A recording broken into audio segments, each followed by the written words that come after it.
I want to thank the leadership of Ukraine for welcoming us so warmly. While the challenges that we face are incredibly grave, really enjoyed our time together, and I have enjoyed this beautiful country. We have to ask ourselves, are we looking at a further invasion of Ukraine, or is this just bullying from Vladimir Putin to get his way from the West? And only Mr. Putin can answer that question. But both of those scenarios reveal the nature of a man who has initiated this very frightful page in history. And if it's to be a further invasion, the human suffering and death this tyrant will have brought on the people of Ukraine will be unlike anything we've seen since World War II. I want to address three different groups with my comments today. First, Mr. Putin. You've united NATO, you've united the European Union, and many people across the globe, and you've united the United States Congress. Democrats and Republicans are here together in a bipartisan fashion to show solidarity. This bipartisan trip should be proof enough that Republicans and Democrats agree that a nation's boundaries should never be addressed or changed by war. If we allow this to go unanswered, every disputed border on this planet will be a war zone.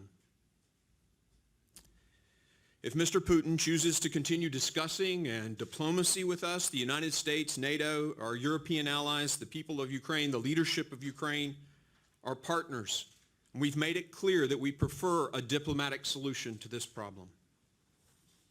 But if Mr. Putin chooses hybrid aggression or war, the sanctions will be swift. They will cripple his economy. Make no mistake, his people will suffer because of his decisions.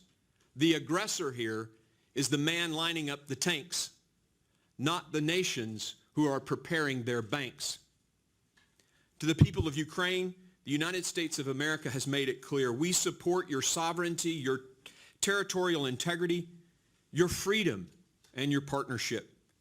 Our commitment has been evidenced by years of close cooperation, military training, and military assistance and equipment.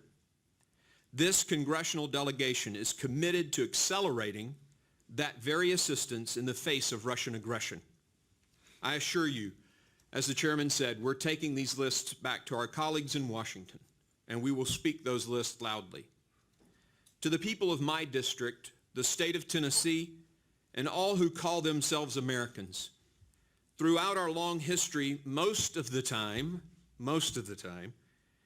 our knee-jerk reaction has been to say, this isn't our fight.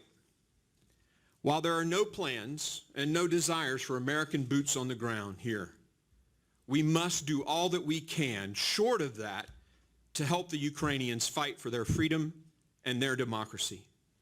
With Vladimir Putin's movement of forces into Belarus, he has initiated a buildup on the borders of nations, Poland and the Baltic states, that are members of our NATO alliance, to whom we have made a solemn oath. Our Article 5 commitment to our allies cannot and will not be ignored. Further, China is watching. Despots around the world are watching. Twice last century, Americans waited until it was too late, and a conflagration on Europe cost us massive sacrifices. Perhaps here today, we can prevent this from expanding into that kind of conflict. With early assistance to the people of Ukraine and the democratically elected leaders of this country, we can make a difference and hopefully end this with diplomacy. Now, this is not to say that I agree with everything our administration is saying or doing, but while I'm here, the Republicans that I lead in this delegation stand firmly with our colleagues across the aisle, completely united in our support of Ukraine for a peaceful resolution of the crisis. And I want to thank Chairman Meeks and his amazing staff for putting this together, and I want to thank the tireless efforts of our embassy assisting us making this happen. God bless you all. Thank you.